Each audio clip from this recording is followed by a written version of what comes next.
Welcome to Sketchbook Legends. I'm your artist, Paul Hostetler. Today we're drawing Rainbow Brite. Disclaimer, I do not know very much about Rainbow Brite. For the longest time, I thought Rainbow Brite was that sort of a electric board that you would put pegs into, and the pegs would glow up. But I realized that I'm actually thinking of light brights. So I was completely in the dark, if you will, about Rainbow Brite. So I had to do a little bit of research to figure out what the heck I was drawing. A lack of knowledge comes an appropriate lack of opinions. I've taken a look at Rainbow Brite on the internet. It seems harmless. What I can say about Rainbow Brite is that I appreciate how it doesn't look like every other cartoon. I know back in the 80s there was this huge explosion of children's cartoons with associated merchandising. It all started with Star Wars. The Kenner Toy Company picked that up, and then Mattel, one of their competitors, invented He-Man directly afterwards. Ronald Reagan took office right after that and weakened all the rules about advertising to kids. All of a sudden, it was very, very, very profitable to create cartoon shows that were basically giant advertisements, just so long as they had some sort of positive message, like don't do drugs, or I guess shoot rainbows out of your stomach, or something. I think that was the message of Care Bears, another thing that was not on my radar growing up. What also makes Rainbow Brite interesting is that it wasn't only toy companies getting in on the marketing directly to children through Saturday morning cartoon shows. It was also everybody. I mean, Rambo had a Saturday morning cartoon show. RoboCop had a Saturday morning cartoon show. Both of these are hard R-rated movies. Children didn't know about them, but they still got cartoon shows because some suit in a building somewhere figured that they could make toys and that those toys would sell if there was a cartoon show associated with the toys. Rainbow Brite, pretty much the exact opposite of Rambo, despite, similar names, was invented by the Hallmark company, the people who do cards and ornaments, as their bid for a few of the children's piggy bank dollars. They created the characters, they created the franchise, they created the TV show, which ran for 2 seasons, roughly 18 episodes in total, and a TV movie, all animated. The premise of the show is that a young girl named Wisp is taken, Alice in Wonderland style, to a magical fantasy land where she must bring color to the universe by rescuing the Color Kids and the Color Belt and the Color Castle. The Color Kids, are every color of the rainbow. Plenty of opportunity for merchandising there, and a decent, diversity message that could be thrown in as educational. She's got a couple of sidekicks, a sprite named Twink, which has a very different meaning these days, and a horse with a candy-colored rainbow mane and a rainbow-colored tail named Starlight. She's like every other 80s show. The best way to introduce conflict is to just have a villain. The enemy in Rainbow Brite is named Murky Dismal. He's got an ineffectual sidekick.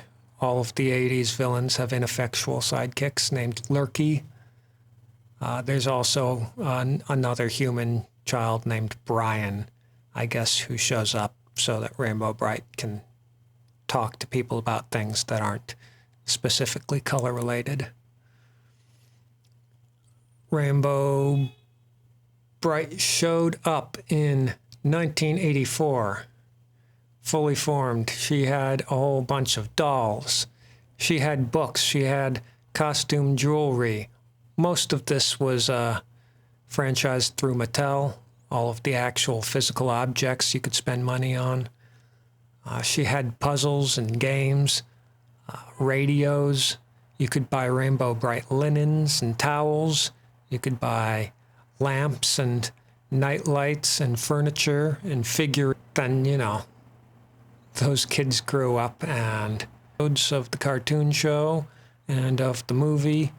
There were cassette tapes, there were records, there were bicycles and tricycles and scooters and roller skates. You could buy Rainbow Brite curtains, you could buy Rainbow Brite luggage. That lasted for about 3 years. Got into Shebop and whatever was going on in 1987. Ghostbusters? Barbie? Rainbow Brite seems pre-Barbie. Not pre-Barbie, you know, chronologically, but age-wise. You start with Rainbow Brite, you get into Barbie. Maybe American Doll if you're ahead of your age group in school. But in 1987, the whole thing sort of collapsed on itself. I imagine there was still some merchandising going on. Younger kids who caught the tail end, you can't let them go hungry. But maybe not the luggage. Maybe that got discontinued first. The puzzles are very cheap. You can make those forever. Myself, not really knowing what Rainbow Brite is, I've got her drawn in sort of a little magical superhero pose where she's levitating off the ground and shooting energy out of her hands. I think that's a thing that Rainbow Brite should be able to do, even if it's not canonical within the universe of the show. I've got her dramatically lit. I've got her enormous blonde hair and ponytail. You can see the rainbow belt. I'm not sure how that works as a costume, but that's what the reference images that I found on Google looked like. And who am I to argue with Google? She's got these puffy astronaut sleeves that are rainbow colored. Mine are going to be black and white. One thing I do appreciate about the Rainbow Brite franchise is that it's got its complete own aesthetic. I mean, it bends towards the Care Bears, American Girl Cabbage Patch sort of style, maybe a little bit of strawberry shortcake, but it doesn't look exactly like every other cartoon show. Nowadays, or at least there was this valley, I feel, in the mid-2000s where there were only like 3 animation studios left that were doing kids' cartoons. And all in all, you could sort of group them into two or three different styles, where there was like a computer-generated style of cartoons that were sort of awkward looking. There was the superhero style of cartoons, and they were all, you know, triangle shaped and, you know, broad shoulders and squinty, angry looking eyes. And there were the Cartoon Network shows where everyone's mouth had sort of a a big chubby bean shape, and everyone's head was drawn to be perfectly acceptable in 2 dimensions, not necessarily in 3. And there were a couple of outliers like SpongeBob SquarePants that just got grandfathered in because SpongeBob SquarePants is a lot older than people think. I think first episode of SpongeBob was like in 98 or something. But Rainbow Brite, you know, she has her own aesthetic that's not like the Care Bears or the Gummy Bears or Strawberry Shortcake. I bring up Strawberry Shortcake because I think that's the one that's closest to Rainbow Brite. But it was an independent team of artists coming up with this stuff, and they were sort of allowed to do as they saw fit. There were other franchises, especially aimed toward the boys, like G.I. Joe and Transformers and, you know, the Rambo stuff, where you could just take characters from one cartoon and drop them in the other, and they would fit in exactly the same. It was all sort of like by the book. And Rainbow Brite, you know, the way she and the color kids are drawn doesn't look like the way that G.I. Joe is drawn or like the Disney cartoons are drawn. They were trying their own thing aimed at a specific market. They captured it for a few years. I think that's worth accolades in itself. Of course, Rainbow Brite isn't the product of creative brains. It's a corporate product, so they couldn't just let it die after 3 years. It got shuffled around. In 1996, it was bought by a company called Up, Up and Away. I think this is a Canadian company. They turned the show away from being about different colors and colorfulness and made it be specifically about diversity. They marketed dolls and I think paint sets. That didn't do too well. That only lasted for about a year. Then Rainbow Brite sort of went away again until 2003. A company named Toy Play bought up the rights and started airing new shows on Nickelodeon Jr., Nick Jr. on cable.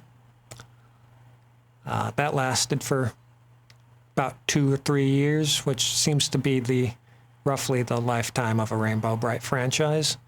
In 2009, a company named Playmates Toys bought the rights. They seem to do about as well as anybody else, but I've never heard of them. 2014, new Rainbow Brite episodes started streaming. I think there was a movie starring Molly Ringwald as the villain. And back in 2015, Hallmark regained the rights to Rainbow Brite and started pumping out merchandise again and doing a little bit of corporate synergy where they're pairing with Crayola. It was announced in 2024 that they were planning a new Rainbow Brite movie, partnering with Crayola, which really just seems like a partnership that should have happened 3 or 4 decades ago. Rainbow Brite is all about colors. Crayola is all about colors. Why shouldn't these two companies get together and make a movie about characters who are all about colors? I expect this latest iteration of Rainbow Brite to stay in the public consciousness for about 3 years before it dies and Hallmark sells it to somebody else. But who knows? Maybe there will be a Rainbow Brite cinematic universe with Rainbow Brite meeting Strawberry Shortcake and the Care Bears, and they'll all go on an adventure, and I don't know, maybe they'll beat up G.I. Joe or something. G.I. Joe hasn't had anything going on in a while. I'm sure they'd be glad for a check in exchange for foisting over their corporate property to be portrayed as villains. One fun thing about pulling reference shots from Google and YouTube is that you notice how many shots in children's cartoons are medium shots with characters shown from the waist up so that they don't have to draw feet. As a result, I don't know what Rainbow Brite's legs look like. I know she's got the skirt, the dress with the foam edges. I just assumed she had bare legs, and I put her in some cowboy boots because Hallmark is an American company. Going to say it was based in Kansas City, but I'm thinking of American Greetings. Fun fact, I was almost hired to work at American Greetings in Kansas City. My life would be much different if I had actually gotten that job. I'd probably be working on the sushi squad or something. They had people coming to campus when I was in art school talking about how fun it was to work at American Greetings and all the franchise characters they were trying to come up with. One of them was sushi based, with different sorts of sushi, being animate and running around having adventures and fighting bad guys with names like Fatty Tuna. And they had a little pet named Wasabi. It's amazing how much more I know about the Sushi Squad than about Rainbow Brite. Well, I suppose I could talk about Rainbow Brite and the Star Stealer. I watched a few minutes of that on YouTube. That's the made-for-TV movie starring Rainbow Brite and, her cohorts, Starlight and Twink and the Color Kids, and they go to the planet Spectra, a diamond planet, whom they have to rescue from the Dark Princess. Apparently Spectra is very important in terms of spreading color throughout the universe, kind of like a prism. I imagine there's some sort of weak pun involving spectra and prisms somewhere in the movie. I didn't watch the ending of this, but I assumed that Rainbow Brite and Brian and the Color Kids overwhelm the Dark Princess and beat the ever-loving snot out of her at the end of the movie.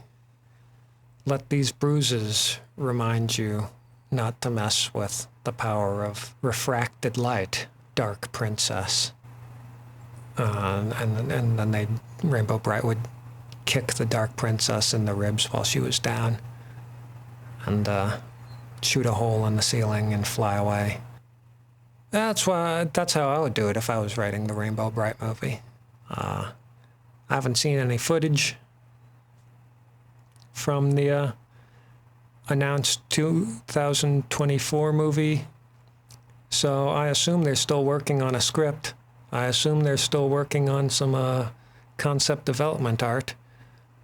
Hallmark, Crayola, if you want an artist to bring some new ideas to the table, you could do a heck of a lot worse than calling me. I would certainly be more than up for bringing Rainbow Brite into the news cycle at the very least. Oh, look, here I'm drawing one of my least favorite things ever, which is slightly curving parallel lines. They all have to be in sync with one another, but they also all have to be a variable distance apart. And the joints in the human arm are not built really to accommodate that on its own. Sometimes you'll see painters like resting their arm on a stick that's resting on the side of the easel. That's what that's for. I don't have that, which is why my rainbow, with all the colors shooting out of Rainbow Brite's hand, looks so wonky. It's very hard to draw parallel, curved lines over any distance further than like an inch. I can do parallel lines that are an inch long. Beyond that requires practice that I haven't necessarily got and don't necessarily plan on achieving. Next time I'll just get some French curves or something. There are a number of tools that you can use, but for sketches, freehand is the most expedient option. I'm just going to make some shadows, got some dramatic shadows going on. She's shooting light out of her hands, so that tells you where the light source is. And it also tells you where the shadows will be. I put in some cross-hatched shadows earlier. I decided to go through and block those in completely.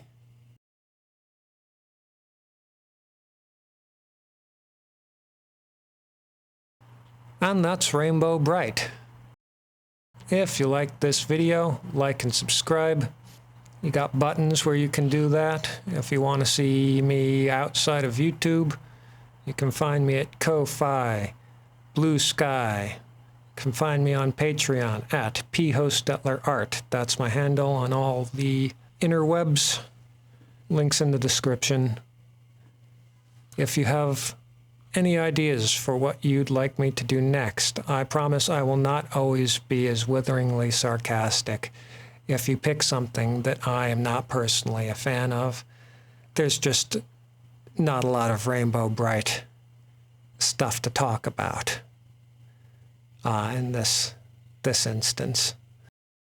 But until next time, stay sketching, stay legendary, and I'll see you later.